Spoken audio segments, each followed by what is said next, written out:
Hi guys, thanks for watching. I'm Saumya and I'm back with another video. So today's video is a July wrap-up video. I'll tell you guys about the books that I read in the month of July.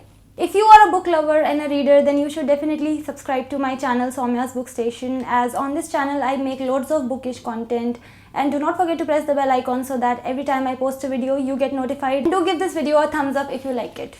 So I finished 8 books in July, and there are 3 other books that I was about to finish but I couldn't, so I won't include those other 3 books in today's video. I'll talk about the 8 books that I was able to complete. Today's video will be their mini reviews, so let me know in the comments if you have read any of these books and what are your thoughts on these books, or do not forget to share about the books that you read yourself in July. I look forward to your comments. So let's get into the video. The first book is Coraline by Neil Gaiman. So this was my second read by Neil Gaiman and I absolutely loved it. I read this one in my Kindle. Even though this is supposed to be a story for children, but it still engaged me and I enjoyed reading a lot because it spooked me out, so that was nice. So it's a story about a little girl named Coraline who lives in an apartment in a big house with her parents. But something is not right about that apartment. There is a door in her drawing room which opens to a brick wall, so it's seemingly useless, but as the story progresses, it turns out that the door actually opens to a portal that is quite dangerous, and as the story moves forward, Coraline realizes that her life is in danger and also she has to save the lives of other people around her as well. And as I said, it's very enjoyable and it gets over in no time. So if you want to read a story that is going to spook you out a bit but won't terrify you but engage you all the same, then Coraline is a story that you can think of picking up. The next one is Who Stole My Job by Sunil Mishra. So I have done a separate review video on this book. If you would like to check it out, I'll leave the link for that in the description. So it's a story about an IT company called Creative Tech, and it basically is a story about the transformation and the employment scenario in Creative Tech.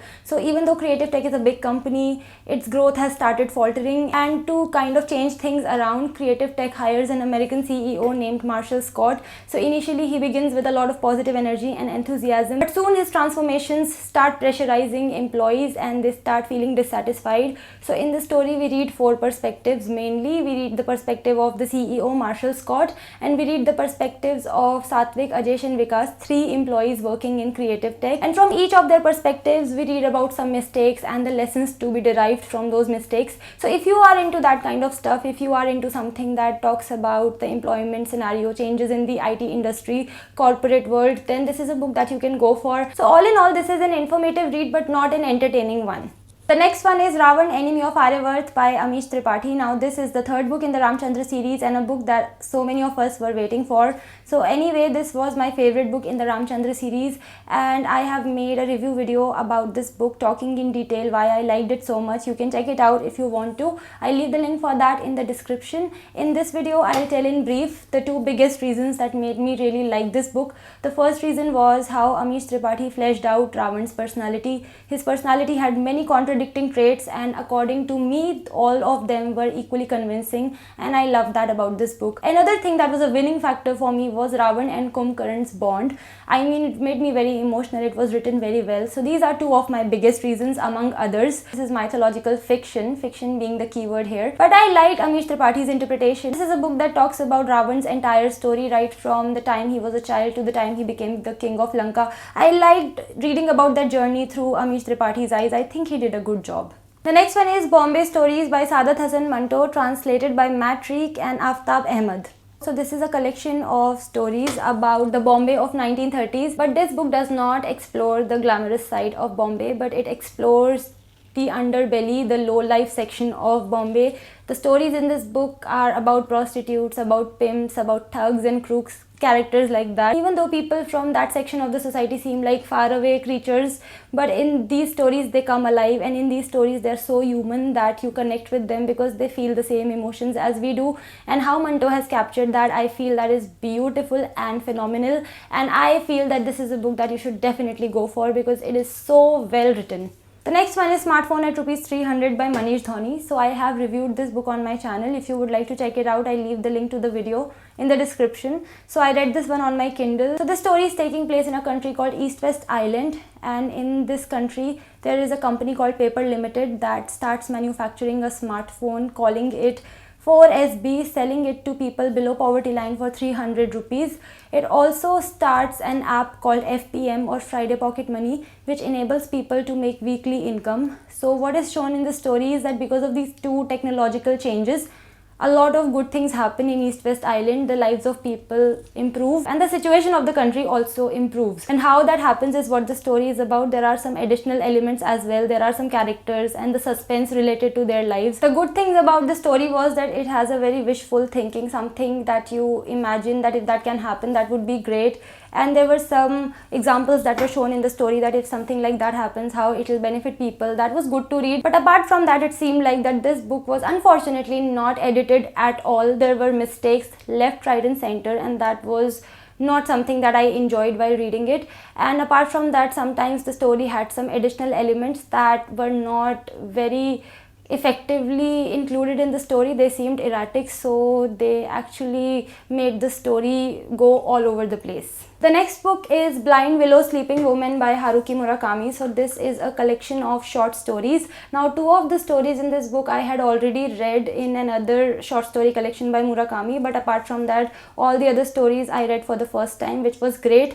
So overall, this was a book that I had a good experience with because it did what I expect a Murakami book to do. It detached me from my surroundings, something I really needed.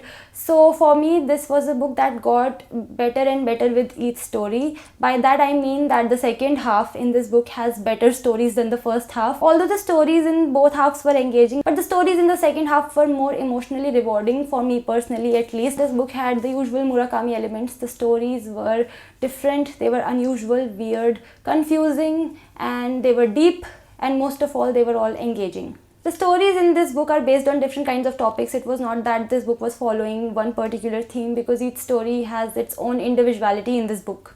The next one is A Man from Mondo by Manoj V. Jain. So this is a story about a bet or a wager between the best friends Polumi and Tarini. So Polumi and Tarini are two women of completely opposite opinions. Polumi comes from a family where they respect and follow godmen and gurus, but Tarini believes that it is very easy for any con man to pose as a godman and make money by exploiting people's faith. So that's why they make a bet where it is decided that Tarini will find a common con man and turn him into a god man, present it in front of people and gather at least 500 followers within the next 1 year.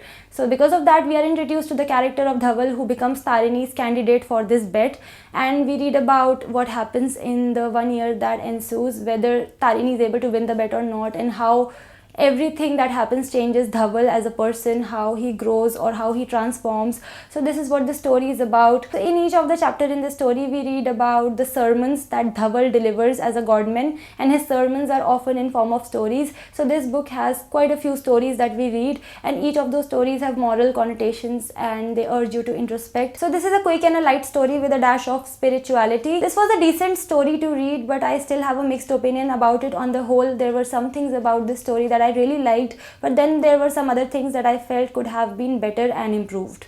And finally, पूस की रात और अन्य कहानियाँ bye Munshi Premchand. सो ये एक short stories का collection है जिसमें 14 शॉर्ट स्टोरीज़ हैं. एंड एज़ यू नो, जब भी हम मुंशी प्रेमचंद की कहानियाँ पढ़ते हैं तो उनमें कुछ एलिमेंट्स होते हैं जो कांस्टेंट है, जिनकी वजह से वो कहानियाँ जो हैं प्रेमचंद की ही कहानियाँ हो सकती हैं. तो उसी तरह से इन स्टोरीज़ में भी मैंने वही चीज़ देखी. So many of the stories were such की जब मैंने उन्हें पढ़ा तो it was difficult for me to forget them, because आपकी आंखों के सामने एक तस्वीर आ जाती है और इतना ज़्यादा इमोशनल इम्पैक्ट इन स्टोरीज़ का आपके ऊपर होता है कि आप भूल नहीं पाते इन स्टोरीज़ को. Stories that Premchand writes, and specially when you read them in Hindi, they have the kind of impact that they literally and truly are unforgettable. When I was reading this book, मुझे इसमें लग रहा था कि जब मैं कोई स्टोरी पढ़ रही हूँ तो वो स्टोरी सबसे अच्छी है, पर नेक्स्ट पढ़ी तो पता चला कि उसका और ज़्यादा इम्पैक्ट है. You know, the more I read it, the more I love this book. So these are the 8 books that I was able to finish in July. Apart from that, there are 3 other books that I'm on the verge of finishing, but I'm not going to talk about them because I haven't finished them. I'll talk about them in my next wrap up. In case you are wondering, one of them is a Stephen King book, one of them is a review copy, and one of them is a very famous book by an Indian author that I had started a long time ago, but it is taking me really long to finish it. Not that it's a bad book, but just taking me long because I keep picking up other books.